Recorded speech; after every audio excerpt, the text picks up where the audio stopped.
Welcome to the Tournament Poker Edge podcast, brought to you by TournamentPokerEdge.com, the only podcast dedicated exclusively to poker tournament strategy. Now here's your host, Clayton Fletcher.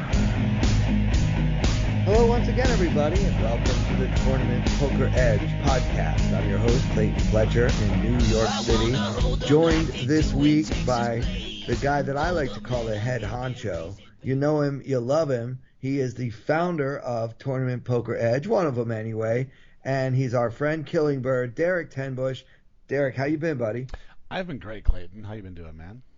Good. Thanks for making the time to come back on the podcast. I mean, TPE Nation has been clamoring for you. Although I did get a few nice notes last week when I kind of apologized for not having guests more often, and some people were like, "No, dude, you're fine by yourself. Of course, we love the guests, but some people kind of like. I think maybe I was being a little too apologetic because people thought that I was feeling bad about myself or something. So they all give me a self-esteem boost. Yeah. You can always count on our listeners, Yeah, I saw a few of those tweets, and I mean I enjoy the Clayton solo episodes too, but I like to jump on when I can, and sometimes it's not as often as I'd like it to be, but it's good to be here for sure. Everybody's starting to get geared up. I mean, we're pretty darn close to the start of the World Series. Yeah, dude. As we record this on September 2nd, the thing starts in 28 days. The first event is the 30th. So yeah, that's so crazy. Yeah, I mean it's hard to believe because it feels like a lifetime since we had a World Series of Poker. But I want to make sure everybody knows, Derek started TPE, and Derek and Mark and Casey started the podcast. So KB wants to be here, guys. He's got a life, unlike me. He's got. I don't know. I'm starting to feel like I don't have one lately. I've been so busy. I'm like, what happened to all the fun I used to have? Yeah. Well, I just don't want people to think that I don't want you on the show every week, because I literally let you know every time I'm going to record. Yep. I'm like, can you do it with me? Because it's just more fun.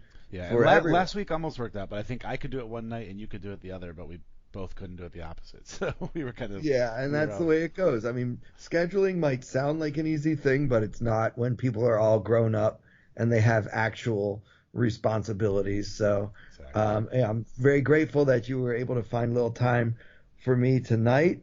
And let's get to it. We got the WSOP. I'm Nostradamus, I'm basically you called it. Did you predict the firestorm that would result in the poker Twitter streets? I mean, I could have predicted that, but I didn't actually, not on the podcast anyway. But yeah, as I mentioned on last week's episode, I was willing to take action if anyone thought that they would not have a vaccine mandate for this year's WSOP in Vegas.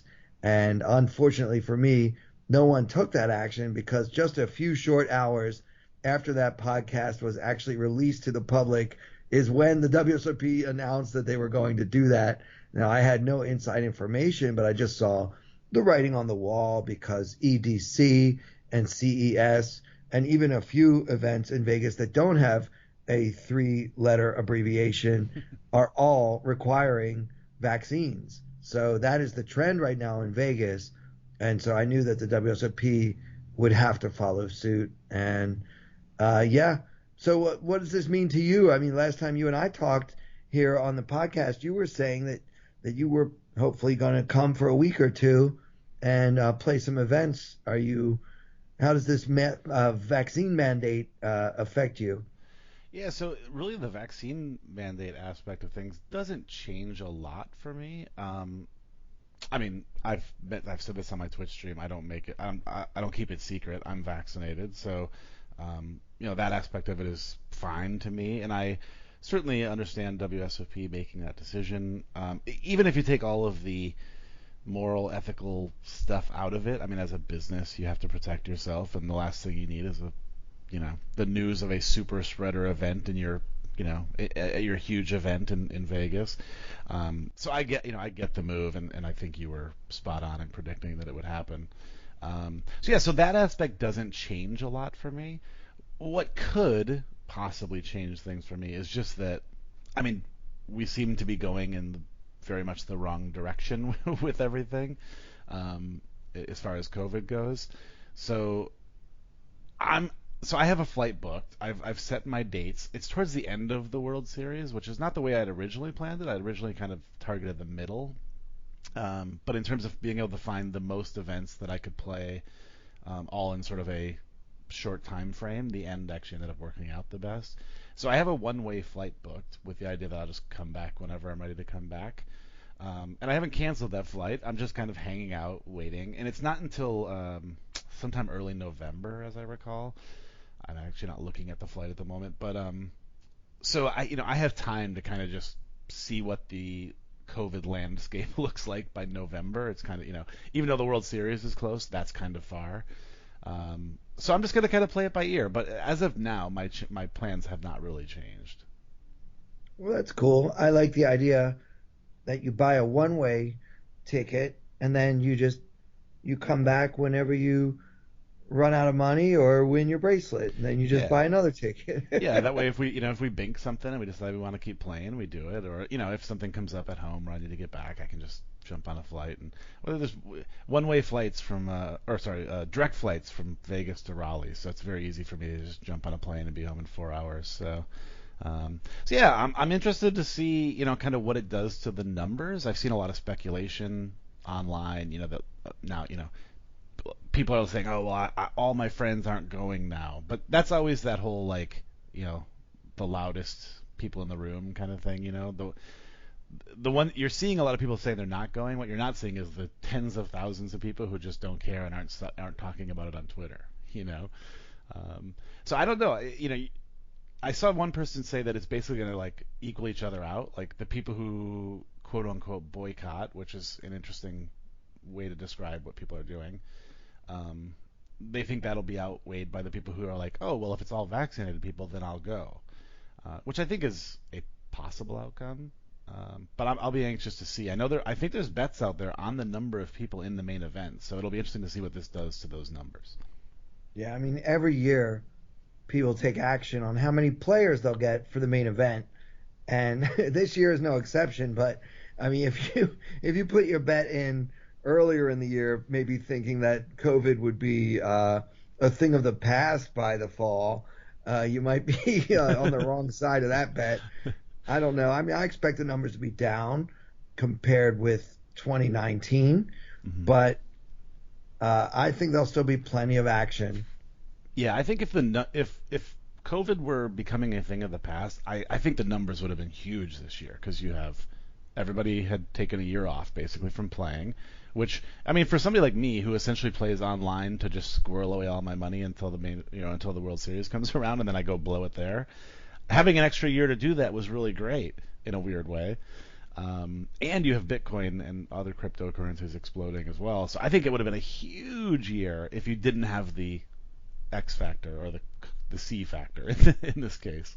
Yeah, the C factor. Yeah, and we mentioned Bitcoin. It's at 50,000.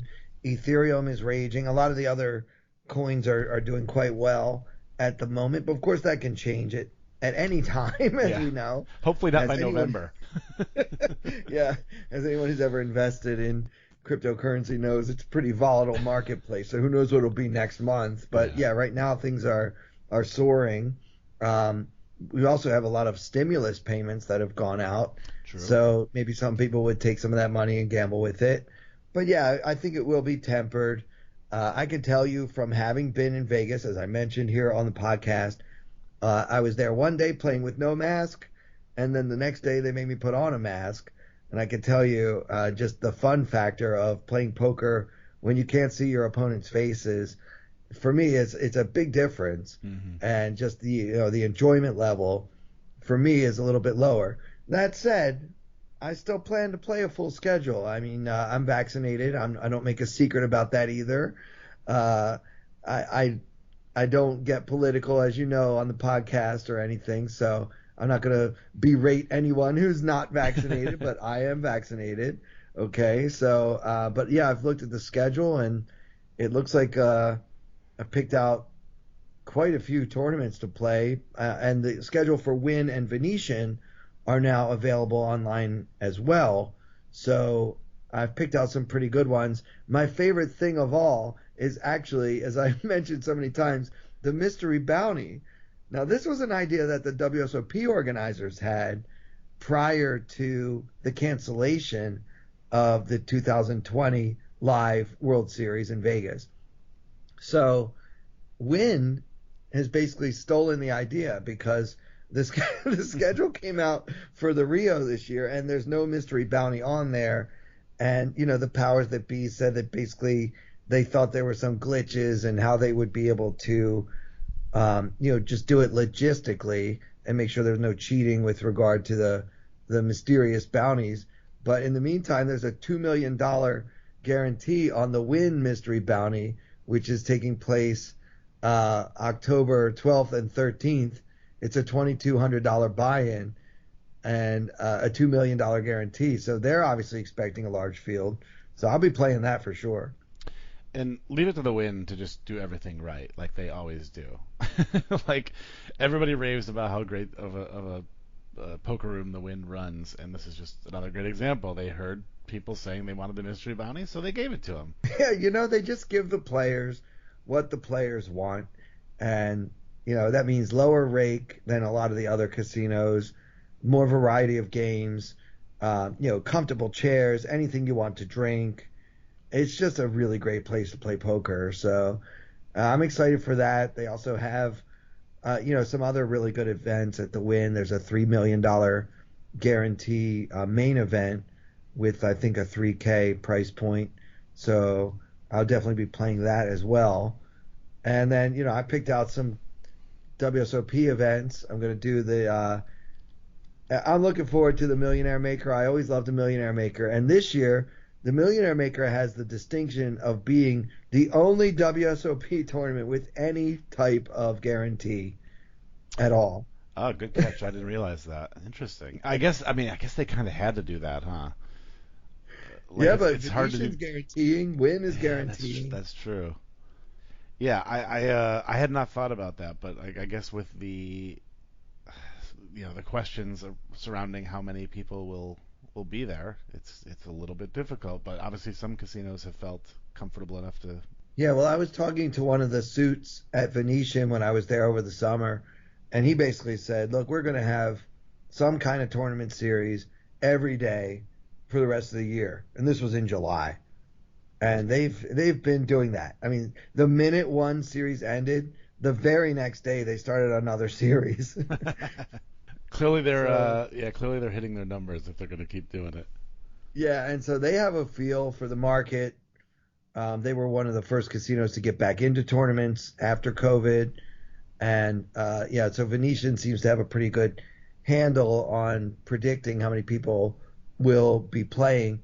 And if they miss one of these guarantees by a few $1,000s, I really don't think they're going to be crying about it or sweating it at all. Yeah. So don't worry about the Venetian. They're fine. I basically scheduled mine. I pulled up the schedule, and basically I get in with the option to play the main event.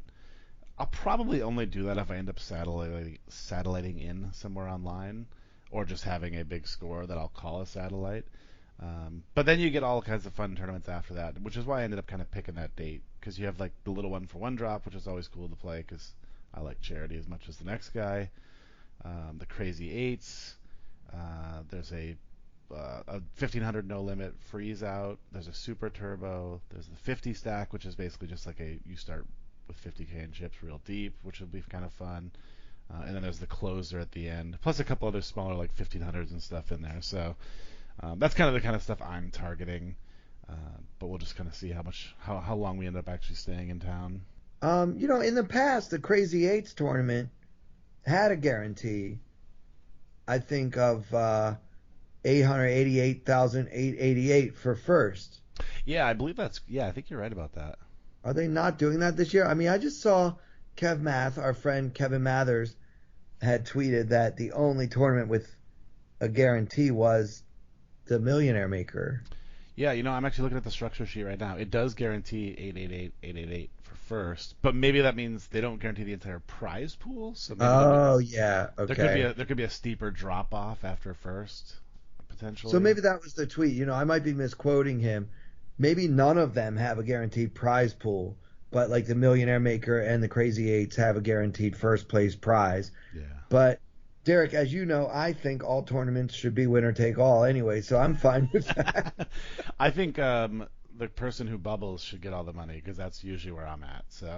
That's great. Yeah, but can you imagine playing the Crazy Eights and they only get like $1 million in buy-ins? So like first prize is 888,000, and then second prize is like 10K. Yeah. That'd be a heck of a heads up. I'm really interested. Well, not interested is the wrong word, I guess. I'm anxious to find out how I feel playing in a mask because I have not done it yet. I have not played a hand. Well, I played in a live cash game recently where masks were not required. But beyond that, I have not played in a mask. So I'm kind of curious to see how that is for 12 hours. Obviously you get breaks, you can go outside, take it off and stuff, but I'm curious to see. Like, I might get to Vegas, play my first tournament, and go, oh hell no, and jump on the plane and fly home. Yeah, you very well could. I mean, it just really depends. I guess each individual has, I guess a threshold for how they feel about masks and how much they hate them. I don't think anyone really likes wearing a mask, but some people are more fine with it or more comfortable breathing through a cloth than others. I mean, I really do not enjoy that at all. There is some speculation. Now, I'm not taking action on this one, guys, so don't DM me with your bets. But the governor of the state of Nevada did say that they might lift the mask mandate for events in which every attendee is vaccinated. Oh, that'd be interesting. So that would kind of depend. Like, do the dealers have to be vaccinated? Do the waitresses have to be? Like, does every single person in the room have to be vaccinated in order for that to happen? That remains to be seen. But I know a lot of people that I've talked to in the poker community are hopeful that that will happen. And then those who still wish to wear a mask in a room full of vaccinated people can, but that they don't have to. Yeah. So, yeah, I mean, there's all kinds of conflicting information out there about the science, and some people don't think masks work, and some people think that vaccinated people can't spread the virus, and there's just a lot of. For every article I can find that says one thing, I find another article that says another. So, yeah. As has been the case for the last 10 years or so, I never know what to believe anymore, Derek. I know. I'm the same way. I keep kind of I've on my Twitch stream, people ask me all the time, are you going to the World Series? What do you think? And I've had this conversation about masks, and I always find myself trying to like justify what I'm saying or qualify what I'm saying, because I'll say something like, I really don't love the idea of having to sit at a table for 12 hours with a mask on, and then I'm like, oh wait, now they're gonna think I'm like an anti-masker. Guys, I want you guys to know I'm not against masks. I'm perfectly fine with them requiring people to wear them. I'm just saying I don't know if I can do it. So I find myself constantly trying to explain myself, and it's pretty much impossible to do, because you just end up with people going, oh, what do you have against masks? And I'm like, nothing. They're just not that comfortable. Yeah. Don't you care about other people? It can you can go down a pretty ugly rabbit hole pretty quickly with that, as Alex Foxen and his lovely Kristen Bicknell have learned, as I don't know if you've seen their tweets, but they're both pretty diehard anti-vax, anti-mask, anti-everything as it relates to COVID. And they've been catching quite a bit of flack on Twitter. I'm not sure if that was the particular maelstrom that you were referring to earlier. It was definitely one of them. I started reading, and I opened up like the first tweet to sort of see what people were saying, and it was just hundreds of replies. And I started reading, and the next thing I know, like an hour had gone by, and I'm just reading tweets of people arguing about science and masks and vaccines and the government and microchips and all this stuff, and I'm just like, I have to stop reading this right now. And I think I switched over to TikTok for some more enjoyable content. Yeah, I'm a big fan of TikTok, because if you don't like it, you can just look at something else. I find myself reading that a lot more than I spend reading Twitter these days, because it's just been a little too painful lately to read Twitter. Yeah, Twitter can get a little toxic.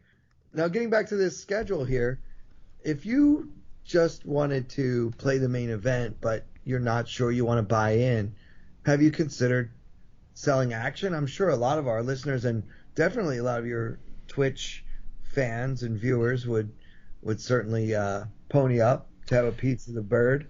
Yeah, I would almost certainly sell some. I've always sold. I think I've played the main 3 times now. I've always sold action in the past, and I would probably do that. I'd probably sell less this time, just because Bitcoin and whatnot.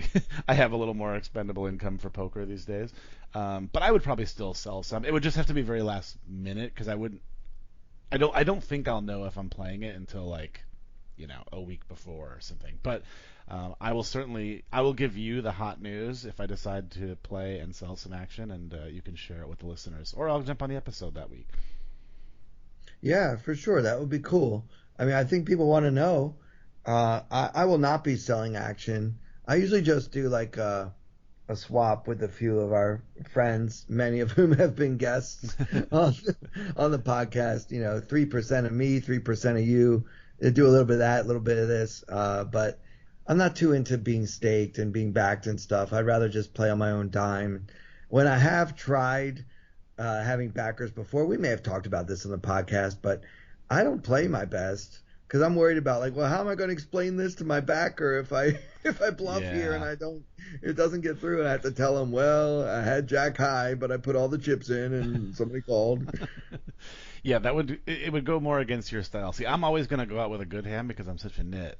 So I can at least be like, hi, I have ace king, man, lost the flip to queens. Yeah, that's much easier to explain to people. Of course, yeah, I folded down to 6 big blinds before I did it, but once I did, I had a good hand. Yeah, that's definitely nitty. So I've played the main event 9 times, and I've only cashed twice, which I guess is pretty good. But the main thing is that when I've cashed, I've been in the top 100 both times. Yeah, see, that's the key right there, right? Like you always talk about it, like you go for the win, so you're going to probably not cash it as often, but when you do, you're going to make deeper runs than the average player. Yeah, I'm sure that I made ICM mistakes in at least 2 of the others. Like in 2 of the ones where I didn't cash, I made it almost into the money, and probably just should have. Definitely could have and probably should have just folded until after the bubble. But as everyone knows about me, one of the holes, if you will, in my game is that I just don't pay enough attention to ICM because honestly, like you play for 3 days and then your prize is like $5,000. Yeah. I think the payout for the min cash in the main event for the last several years has been $15,000. I don't want to sound like I think I'm some kind of baller, but it's just that's a lot of work for $5,000. Yeah, it's not the greatest hourly at the end of the day. Yeah, and it's just when there's all those huge prizes up top, I'd just rather play for those. But yeah, I probably take that idea a little bit too far. If I err on the side of being more likely to bubble. But yeah, that's never a fun day. The worst day of the year. That's one of the old poker cliches. The worst day of the year is the day you bust out of the main event. But for some, the worst day of the year might be the day they get disqualified for testing positive for a virus. Yeah, is that so? That is still on the table, correct? Yeah, I mean, you have to be vaccinated, you have to be masked, and they still have. Although they did soften the language, they basically have the right to deny you entry into any tournament and disqualify you from any tournament if you have COVID. And unfortunately, I think the only thing that means is that people aren't going to disclose if they test positive for COVID.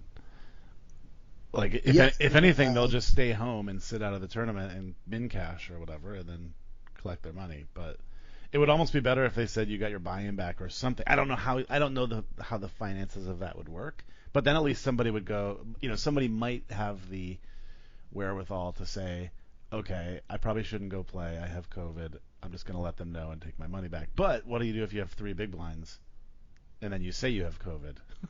Because you don't think you're going to cash. Yeah, I'm not sure. And again, this is uncharted territory for all of us. This will be the first COVID live WSOP, and so these guys, they've got to have all that figured out. Like, are you going to make me prove that I have it? Or if I say I have it, do I get the day off from work? It's Right. like, I'm not really sure how that's all going to work. It should be interesting. Luckily for me, I'm going to skip the first few days. I'm not going to play the reunion. I'm going to play a full schedule, but I can't actually go. I have some comedy stuff I have to do. So I'm not actually going to be out there until the second week. So hopefully by then, some of the logistical nightmares will have been solved, and then I can just show up with my vaccine card and my player's card and my money and play. Yeah. So when the schedule first came out, Mark and I talked about dates to go out and stuff, and we both agreed we were skipping the reunion for basically all the reasons you just said. You're going to have some logistical nightmares in terms of, they're pretty good though. Somebody was like, oh, now I have to show, like, how much time is it going to take to show my vaccine card? But you already have to show 2 cards. You have to show your license or passport, and you have to show your Harris card. So is it that hard to show one more card? Probably not. But I still just kind of anticipate that being sort of this year's Colossus, where there's lines of hundreds of people and taking 2 hours to register. And I'm like, yeah, those sound like good ones to skip. We'll wait until it's a well-oiled machine. yeah, by then they should have their act together, and any snags will have been fixed. I remember the first year they did the where you could register on the app, and it was kind of like a mess for a couple of days, but then they got it working. So Yeah. I figure, or almost like the Obamacare website. Remember, it crashed, and then Yeah. The one risk I run by going out late, and I'll knock on wood here for all of us, is if something happens and they end up canceling the end of it halfway through or something, I risk missing the entire thing. But that's just going to have to be the way it works out, I guess. yeah. So let us know, all of you listeners, let us know what your plans are. Are you somehow dissuaded by the vaccine mandate? Are you so turned off by the idea of playing with a mask that you're just going to skip it and maybe just play some of the online events? I've noticed that when I play online, it doesn't matter whether I have a vaccine or a mask. So that's one advantage to playing online poker. Yeah. Yeah, one thing that Mark and I actually talked about recently was, as we were debating all of this stuff, I was like, what we could do? We could just go get a house with a bunch of buddies, and we'll just not go to the casino, and we'll just play all the online events, and maybe we'll play some home games at night. We'll buy a cheap poker table and play cards together, and we don't have to worry about any of it, which is still an option. Yeah, that sounds good. I'll come over. That'll Absolutely. be fun. Yeah. It'll be That'd like be awesome. it'll be like the alternative to the World Series, except it'll be like 8 of us. Yeah, like the original, the first ever main event, I think, was 9 players. So lots to be determined, but either way, regardless of what my plans end up being, I'm excited for it to get started. Not having it for a year, and we had some online events and stuff like that, but as we I think all agree, it's not quite the same. I'm looking forward to hearing Norman and Lon's voices again, and it should be a good time. Yeah, I'm excited. It's weird not being able to call it summer camp because it's fall camp, but and you like the heat, so that's kind of a bummer for you. No, I really do. But one cool thing is this year there will be a November 9. Oh, good point. I didn't even think about that. It's back. The November 9 experiment is back. The one thing we didn't talk about, and this was kind of discussed on Twitter a lot too. So does all of these COVID factors make the World Series tougher or softer this year? Oh, that's a really good question. I think it'll be a little tougher. Yeah. Because the players that are going to be there have to go through so many hoops. Having to jump through that many hoops is probably going to keep out some of the, let's say, casual weekend warrior types. Mm-hmm. That might otherwise participate, especially in some of the weekend events like the Monster Stack and the Millionaire Maker, where you usually get, pretty strong, I guess you could say, recreational contingent. And I just don't know what those numbers will be like this time around if you have to show your vaccine card and you have to wear a mask the whole time and everything else. I don't know what impact that's going to have, but if I had to guess, I would say that there might just be like a greater percentage of pros than usual. What do you think? I think you're probably right. I don't know that it'll be a dramatically tougher field, but I just think in general it'll be slightly tougher. The people who are willing to jump through those hoops are the people who play professionally, who make their living from poker and have not been able to do it in the same way that they've done it in the past for the last 2 years, basically. And they're going to make all those sacrifices and jump through all those hoops to play as many of these events as they can. I still think, as I randomly look at the schedule here, there's a $600 no limit tournament on October 4th. Still going to be a soft tournament at the end of the day. Oh yeah. But are you going to run into a few more grinders and a few less weekend warriors? Probably. And a lot of those people might go play, like you said, the Wynn, the Venetian, any of these other multitude of casinos they can go play at. They might just feel more comfortable going and playing there, and they have great tournaments and great guarantees, and so maybe those are the tournaments to hit up this. Well, I was going to say this summer, this fall. Is all I these know, ones right? really It's really hard not to say summer. I know. But yeah, the nightmare scenario for the World Series is that they end up losing so many players to those other guaranteed events that they end up having just really small fields for all these bracelet events. And then for the rest of your life, if you won a bracelet in 2021, people will be like, oh yeah, but that was right. 2020. Yeah. Like everything during COVID, there'll be an asterisk next to it. Yeah, put that asterisk there and all that. But yeah, it could end up being a great October for the Wynn and the Venetian if the WSOP gets some bad press up front. On the other hand, if that first event, the reunion, ends up being, a big success, then it might get more people excited who are kind of on the fence about whether they even want to make the trip. Especially if things go smoothly in terms of logistics, but also just no outbreaks, no bad COVID news in general. If you get like a third of the way through it or something, and everything's just running perfectly smooth and safe and healthy, you might see people go, I wasn't going to go, but what the heck? Everything seems to be going good. Let's head to Vegas. Well, ever since the first year I ever went to the WSOP, I've gone every year since.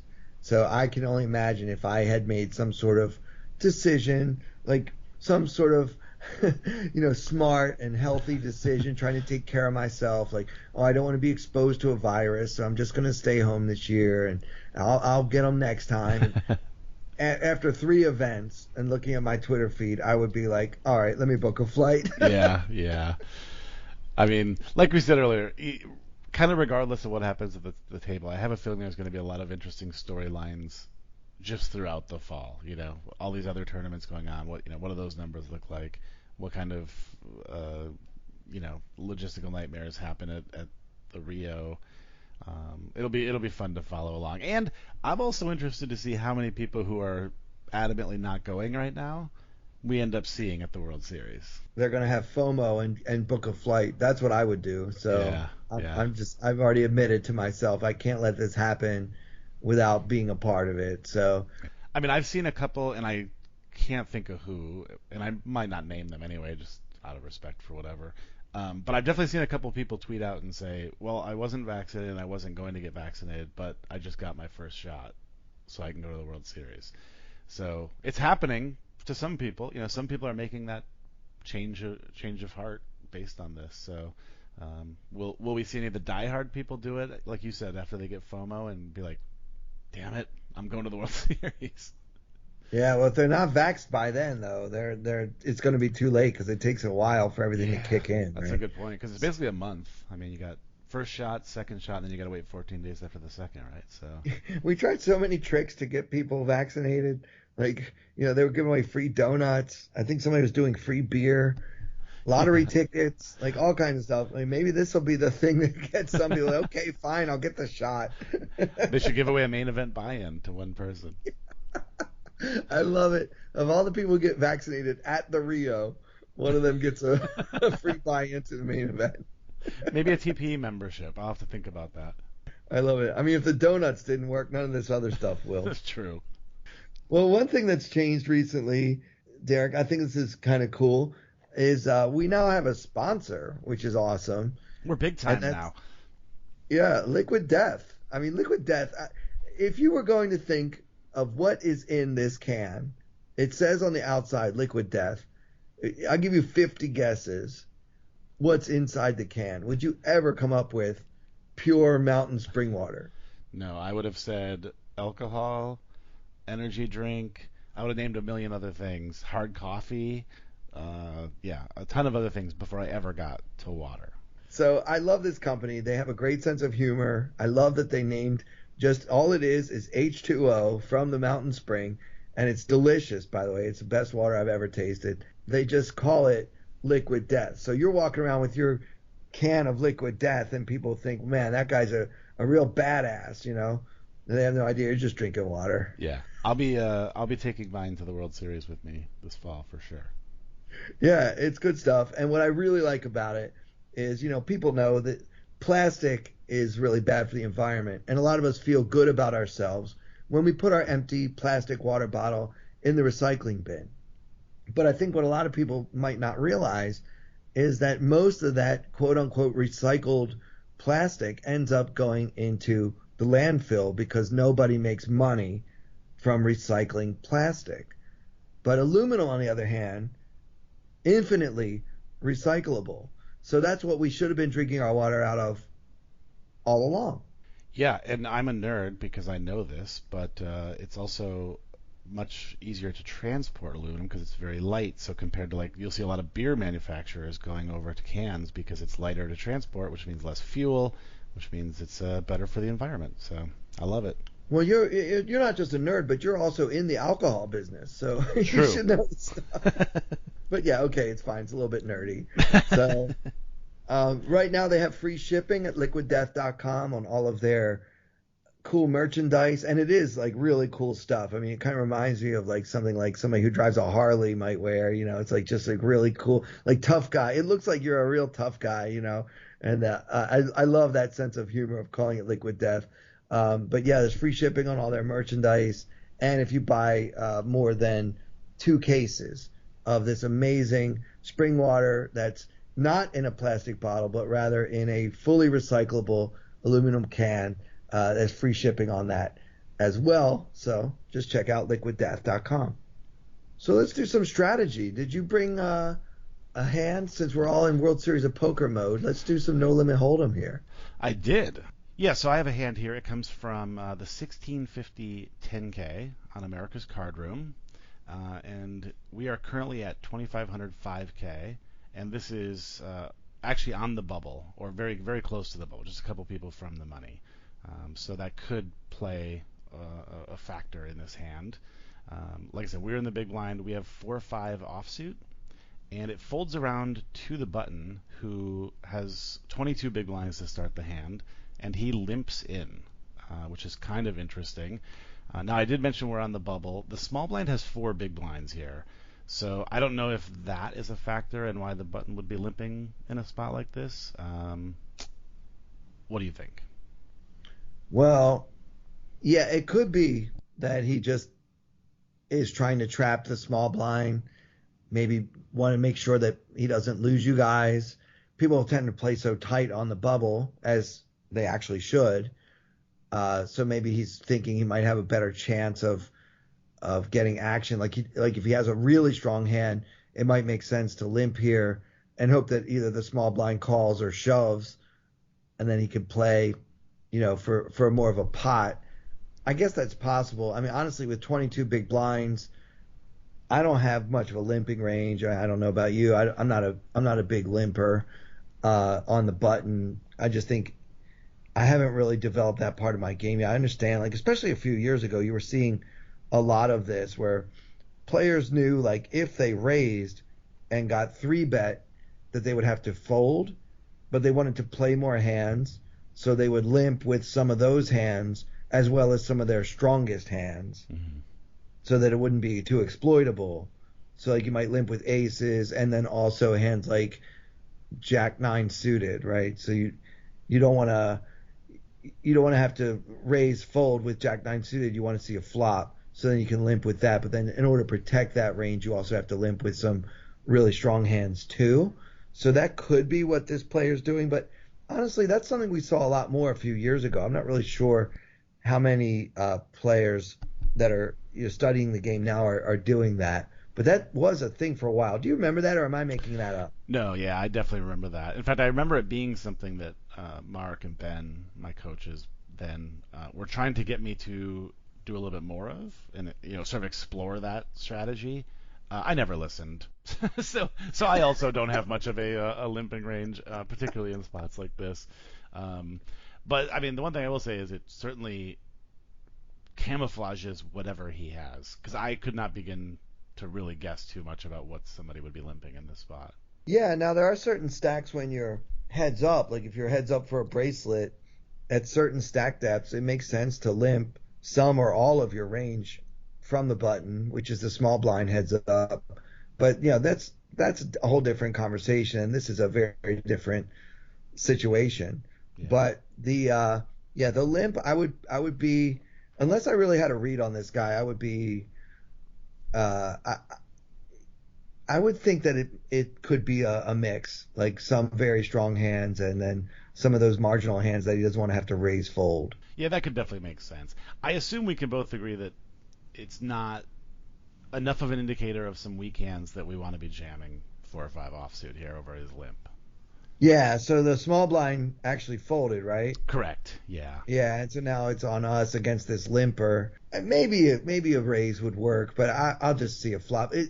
5-4 is a pretty fun hand to see a flop with, so let's just see what happens. I like it. So yeah, we do indeed check, and we get a flop of 3-7-9, 2 hearts. We do not have a heart in our hand, so we flop a gutter. Okay.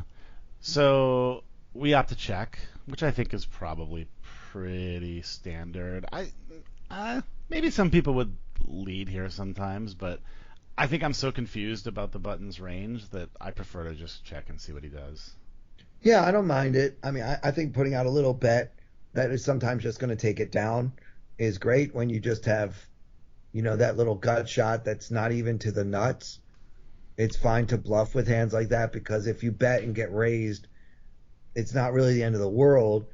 And if he makes a little bet, you're probably going to call it anyway. Mm-hmm. So maybe it does make sense to go ahead and make that same bet yourself. The only time it hurts you is when he was planning to check behind, but he calls. Right. Yeah, and I don't know if there's a good reasoning behind this, but I kind of feel like I might lead out more often here if I had a heart to go along with my gutter. So like some backdoor action plus removing hearts from his range. But I still think I certainly in game I think I'm gonna check here almost all the time. Yeah, I like checking here, but yeah, I also agree that if we have a heart, there's just more cards we can barrel on the turn. You'll pick up equity more often on 4th Street when you have a heart in your hand. Although I'm not sure how proud of your equity you're going to be when you have the 5 high flush draw or something. Yeah. But it does give you a few more barrels, I guess. But yeah, on balance, I think checking is fine. Cool. So we do check, and he bets 5,000, which is the minimum. So 5K into 16.8K. So we're getting almost 4.5 to 1. Yeah, and how much do we have behind now? We have 17. We started with 17 bigs behind, and we obviously checked the flop. So yeah, so we still have 17 bigs. All right, so getting almost 4.5 to 1, and we still have. He's betting 5,000. We've got like another 70 some thousand in our stack, right? So yeah, we'll still have 16 bigs after we call this bet. Yeah, so I think we can call, especially if some of his range is going to include some of those big pairs that I mentioned before. I think he's going to have a tough time getting away from them if we happen to get lucky and hit our magical 6 or whatever. Yeah. It's pretty speculative, but as I said last week, sometimes when they give me a good price, I just take it. Yeah. Take the price. Why not? Yeah, I think that's fair. So we do decide to call. And so now there's 26.8k in the middle, and we see the 2 of hearts on the turn. So now our gutter becomes an open ender, but there are 3 hearts on the board now. Okay, now when you check call on the flop, how many flush draws do you have? Probably not too many, right? Yeah, probably not, because I think most of the time when I have a flush draw here, I'm probably just at least raise getting it in, if not just piling in his face. Yeah, I mean, it's totally fine to check shove with any flush draw on that flop. By the time he bets that 5K, there's 20 some thousand in the middle, and then you only having 70 some behind. I think check shove is the play with all your flush draws, I believe. Yeah, I so agree. If he's a decent player, which really don't know whether he is or not, limping the button, I'm not sure. Could go either way on this one. Mm-hmm. Yeah. He probably knows that you don't have a flush too. Yeah, I think you're right. I think he can pretty much eliminate flushes from my. Yeah, so then he should have a nuts advantage here. Yep, I would agree. And so my thinking is to check this card and then reevaluate based on his bet size. So like if there's 26.8k out there, if he bets pretty big, like say he bets like 20 or maybe like 18 or 19, I think we can probably just get away. Yeah, agreed. But if he checks back, we have lots of options on the river. Yeah, I mean we're definitely hoping for a check here. It's nice to make a plan for all possible or most likely rivers. So obviously it would be great to hit our straight, and we're just going to fade the possibility that he made the nuts on the turn and then check behind, right? Yeah. So assuming he checks this card on 4th Street, just theoretically, if he does that, we can pretty much say he does not have a flush. So then really neither one of us has a flush when he checks the turn. Yep. Agreed. But if another heart comes off on the end, you have some real bluffing possibilities, because for him to not bluff a flush draw on the turn, having continuation bet on the flop, would be unusual given the fact that you've already basically announced you don't have that flush. Right. So if he checks the turn, I think that we can bluff every heart on the end. Does that make sense? Yeah, 100%. And the nice thing is that we're not even really, we're on the bubbles, but we're not putting our tournament life at risk by doing so. When he checks back, there's 26k in the middle. I can bet 14 or whatever, and just fold if he raises, or maybe he calls us or whatever. Or maybe we do a little bit bigger sizing since we are bluffing, and we don't want to get called by ace 9 or something.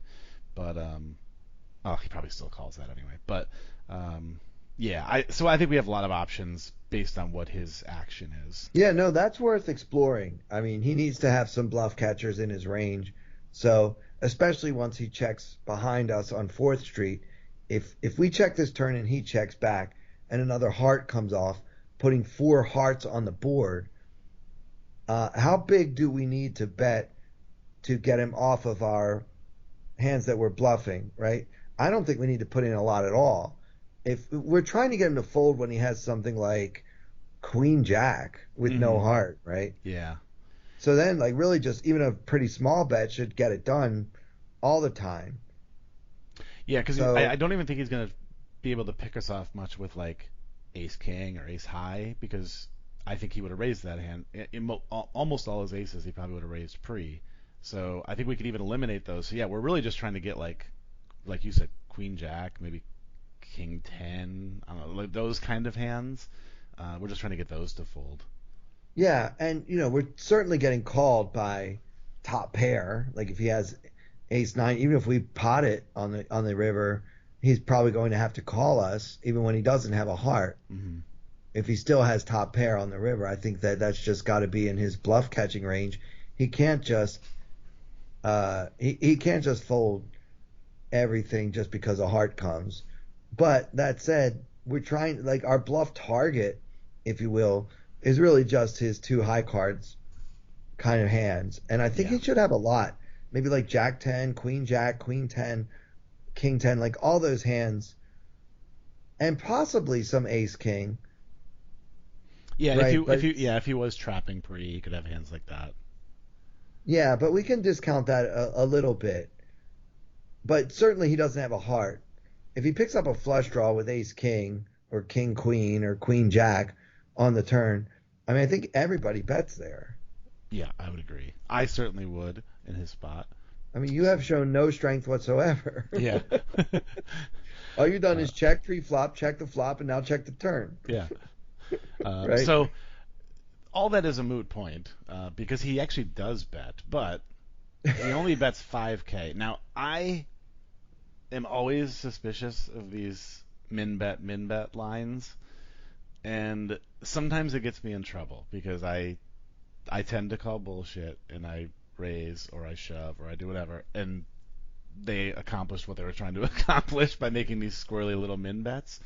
But a lot of times it's also just draws or really weak hands like fives or something on this particular board. Where he's just trying to like get me to fold, but he doesn't really want to commit a lot of chips. I don't know. What do you think when you see these kind of like weird? So he bet 5K on the flop. He bets 5K on the turn into a 27K pot. Okay. So yeah, I want to answer your question, but first let me just review this hand because we talked a lot about some theoretical stuff that never happened. True. So, the villain limps in on the button pre-flop and the small blind folds. We're on the bubble of a $16 ACR tournament, and KB is in the big blind holding 5-4 offsuit. The flop came 9-7 tray, and with about 16K in the middle, we checked our gut shot and called a min bet of 5K. And then on the turn came another heart, the deuce of hearts. So the board is 9-7 tray deuce with 3 hearts. And now we check, and he again bets 5K, the exact same amount that he bet on the flop. And this time he bet 5K into like 26. So it's a very small bet, offering us 6-1 on a call. The problem is we still just have a gut shot. And so the question is, what do we make of this same bet? Sometimes when you play live, Derek, you probably heard guys do this. They'll literally say out loud, same bet. Yeah. And I've had dealers say that's not a valid bet. Right. You actually have to you say a number, not same bet. Same as what? Same as you had in your dream last night? Right.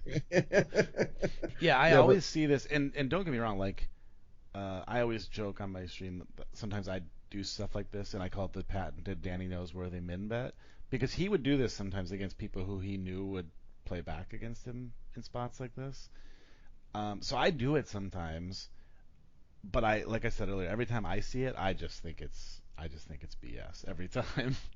Right, but if he knows anything about you, which I don't know how long you guys have been at this table and how much attention he's paying, even if it's been a while, but if he knows anything about you, it's your reputation, fair or not, is that you're not the most aggressive guy that's just going to pounce because somebody bet the same on 2 streets, right? Right. Yeah, I think that's fair. And I'm running like, I wouldn't call them more aggressive numbers. I mean, they're pretty normal. I'm running 22, 14, 4 at this table. So,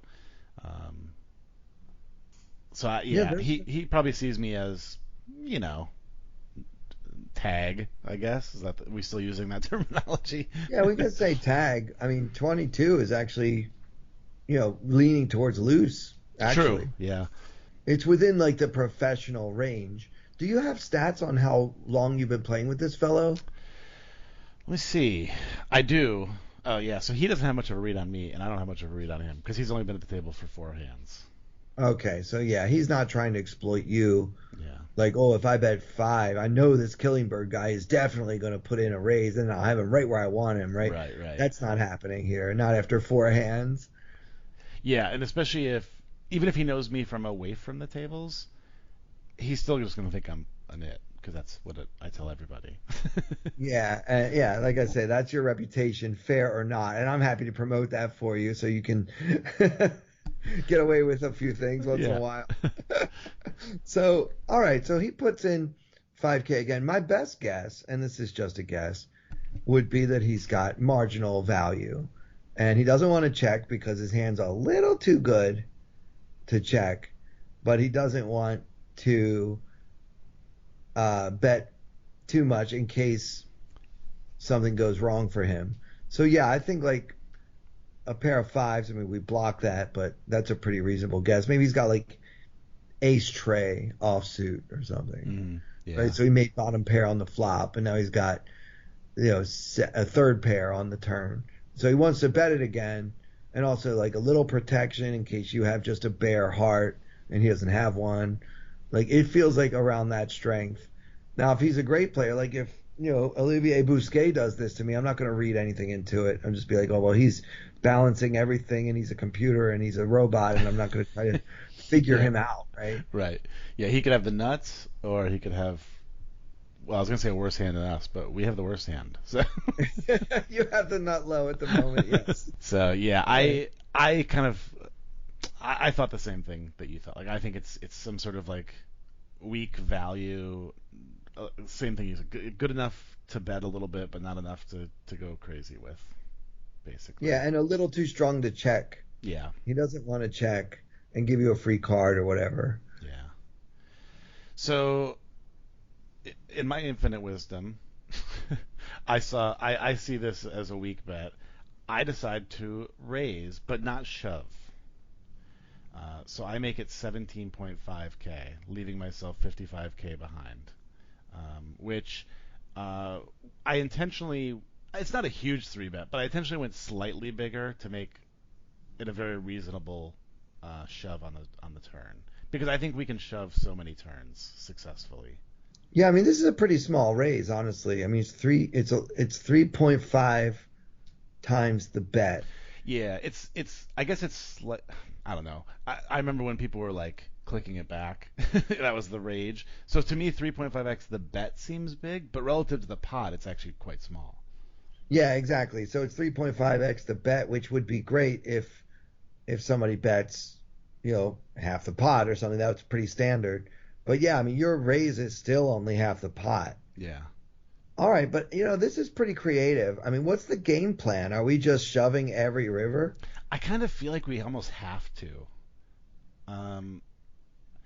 We've kind of decided that he doesn't have a flush, so if another heart comes, it's a great card for us.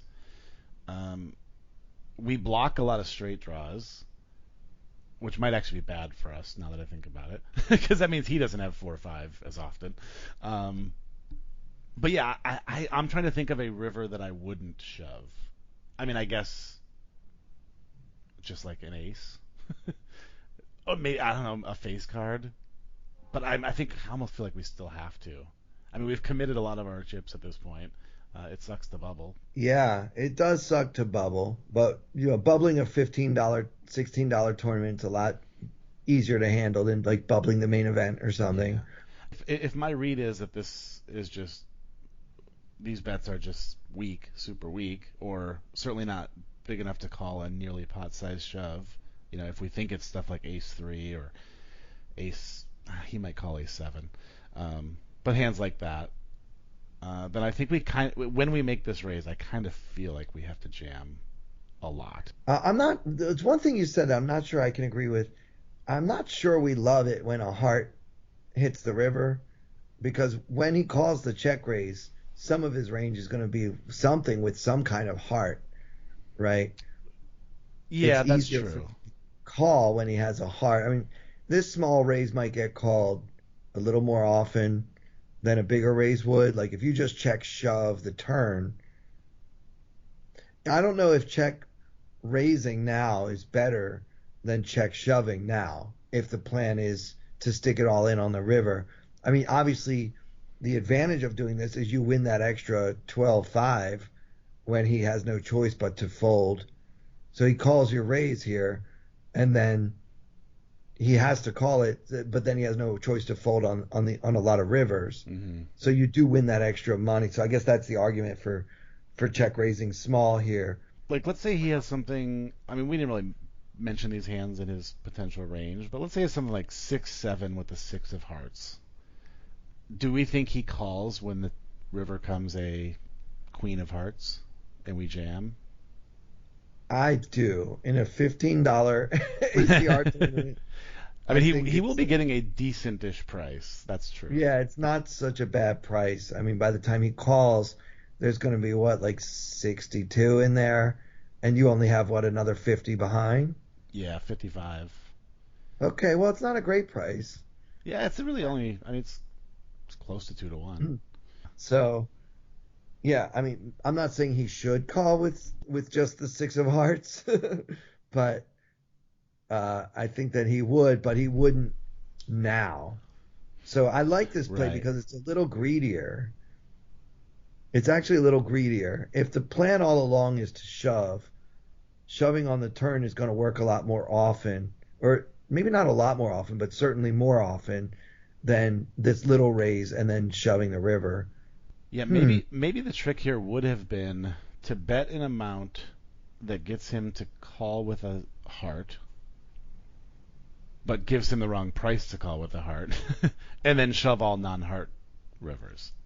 I don't know if we can find that price, though, because, yeah, I mean, any raise you make on the turn that's going to price him out of drawing to his flush is going to set up a pretty, yeah, it's just going to set up it's going to set up too good of a price on the river because we're just running out of chips. Right. Yeah, maybe if we're going to make this move, maybe we should just be jamming.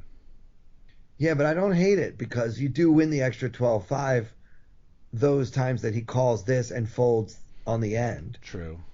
So there is a case to be made for doing this cute little irresistible small check raise. I mean, the price he's getting on that check raise is like, what is that? It's like 50,000 in there. It's only costing him 12 to call. Yeah. Yeah, he's getting I wonder if I maybe just should have made this slightly bigger. Yeah, it's hard to tinker with those numbers because the bigger you make this bet, the smaller your river bet's going to be and the better price you'll be getting then. That's true. So it's just hard to play this size stack. You start this hand with 22 big blinds or something. Where's Pio when we need it? Yeah, I hate this kind of stack size. But, I mean, it's adventurous, if nothing else. Let's see what happens. Yeah, so he calls. So now basically 62K in the middle.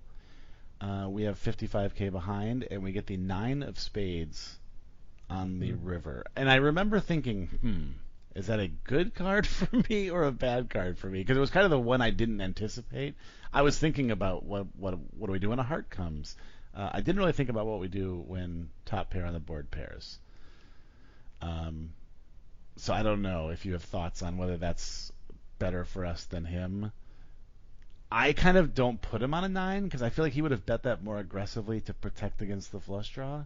So my instinct is that it's a good card for us.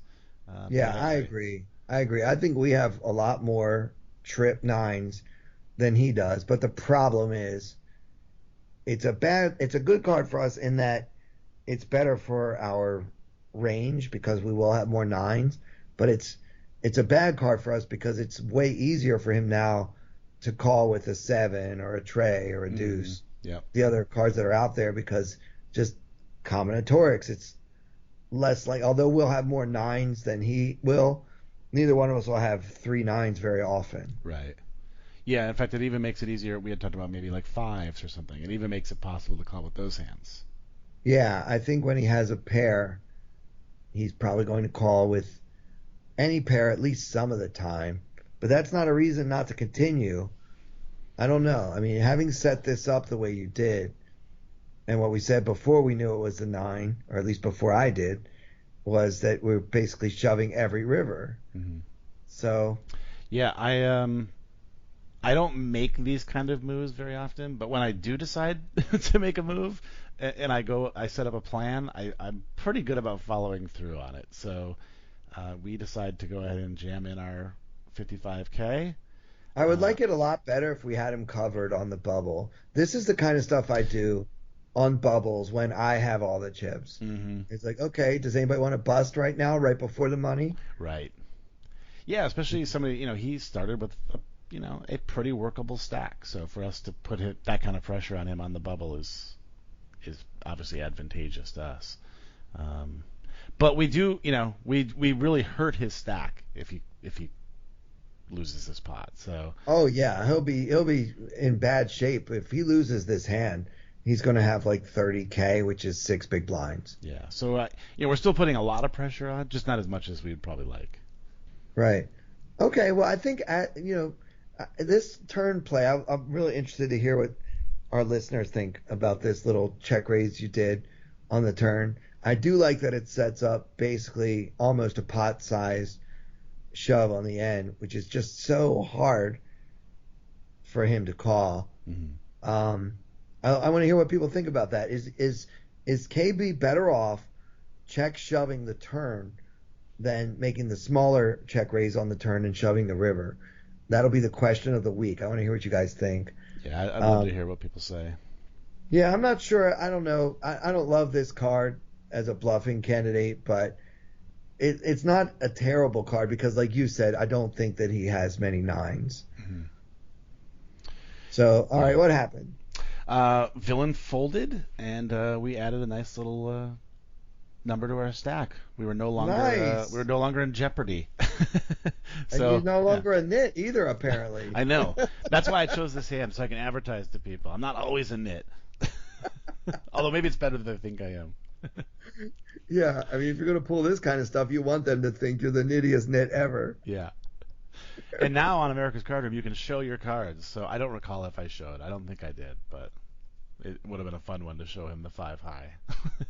Yeah, I like that feature. Have you been using it much? Do you show your cards? So I actually use it quite often, but not because I want to show my opponent, but because I usually play with no delay, and so my cards are covered, so my viewers can't see them. So it's basically an easy way for me to tell people what I had without actually having to say it every time. So I just show my cards and they pop up above my card cover where they can see them. So I've actually been using it a lot. So if I've showed any of you guys a bluff, I wasn't doing it to be mean to you, I promise. I was just doing it so my viewers could see what my hand was. Wow, Derek. Now, not only are you no longer a nit, you're actually the type of guy that likes to needle people. Wow.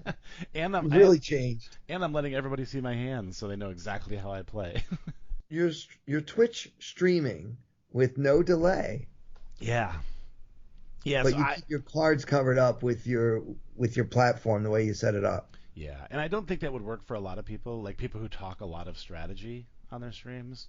I just tend to not talk that much strategy, so it's not as important for people to know what I have. I'm usually pretty good about telling people after, like as soon as the hand's over, I'll be like, oh, we flopped the nuts there or whatever, if it's anything interesting.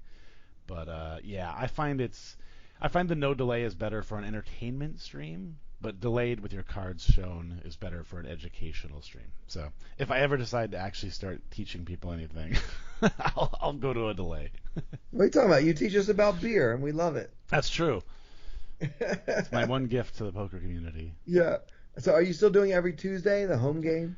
Yeah, still doing every Tuesday. I've been on a little bit of I don't want to say a hiatus, but August was by far the fewest hours of poker I've played in probably 2 years, just because of life stuff. I did a bunch of traveling at the beginning of the month, and then had a lot of stuff going on with the distillery sort of in the middle and end of the month. But I should be back to a pretty regular schedule in September, other than the very end where I'm traveling again. But for the next 3 weeks or so, I should be playing pretty regularly, including every Tuesday. Cool. Well, assuming you make it to Vegas, we have to schedule a TPE meetup. Absolutely. Yeah, I was thinking about that the other day. That's the thing I missed the most. It was the first year in 10 years, I guess, that we did not have a TPE meetup. I mean, who needs a World Series of Poker? But I can't go without a TPE meetup. I mean, we need to hang. That's it. We need that live hang. Yep. It's so important. So yeah, hopefully we'll be back. Hopefully PT's Pub is still open. Hopefully they survived COVID. Yeah, no, they're going strong. I didn't go in, but I saw the place, alive and kicking. Nice. Last month when I was there. So they're all over town. There's a bunch of PT's pubs. So yeah, they're doing fine. Believe me. Good. Yeah, they're like their own virus. They'll never go away. They just keep mutating. Yeah.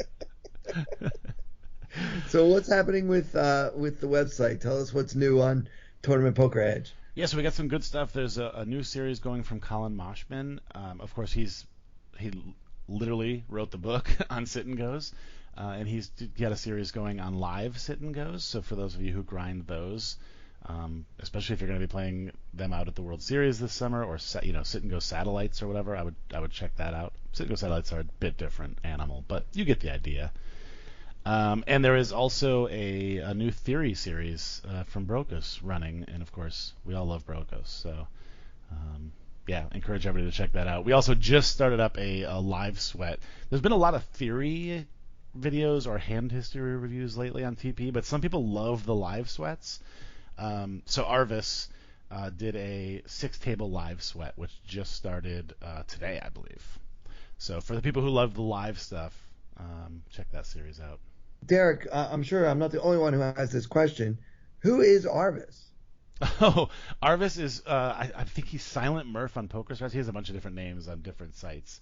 But yeah, he's really good, crushes a lot of stuff on PokerStars, and he does tend to do more of like the hand history reviews or live sweat type videos, but he's a really, really good coach. So for people who have not checked him out, if he's not in your arsenal of TPE coaches, I definitely encourage you to check him out. Well, I'm definitely going to add him to my arsenal. I mean, I love Colin. I read both of Colin's books. He wrote the book on sit and goes. He also wrote a really good book on heads up theory, which I found extremely helpful. And of course, I never miss anything that Andrew Brocos puts out. I'm the biggest fanboy of his.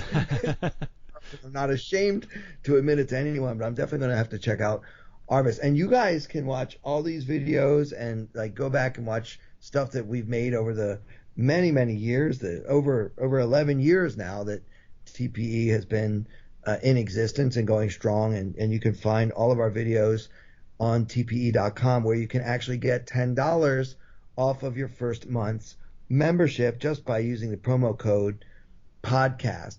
Derek, do they have to do it in all caps, or can it be any caps?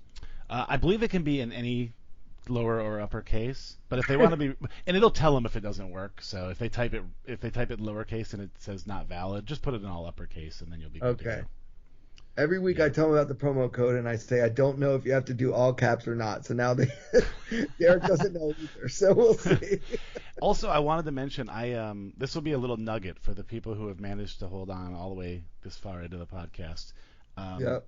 I came across a box of TPE merchandise, which I thought was all in my buddy Dylan's garage in Vegas from the last World Series of Poker.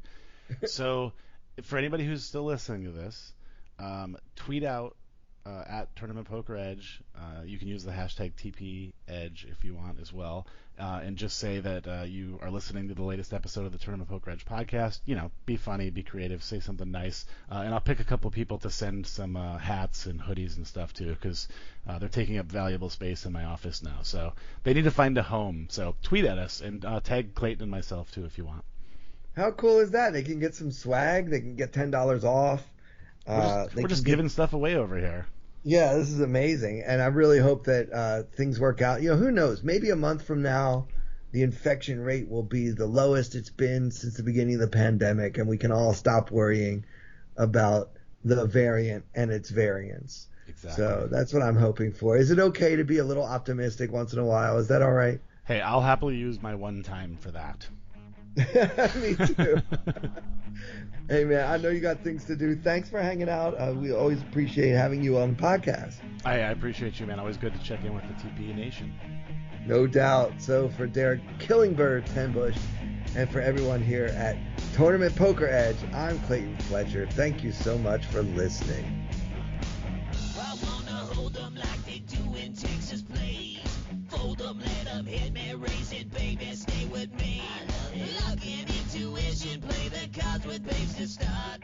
And after she's been hooked, I'll play the one that's on her heart. Oh, whoa, whoa, whoa, whoa. I'll get her heart, show her what I got.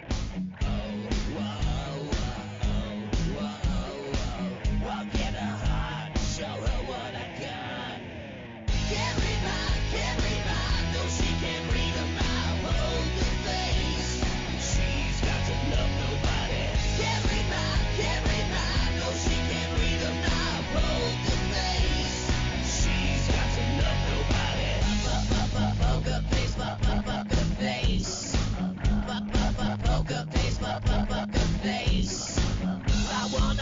with her, a hard pair we will be.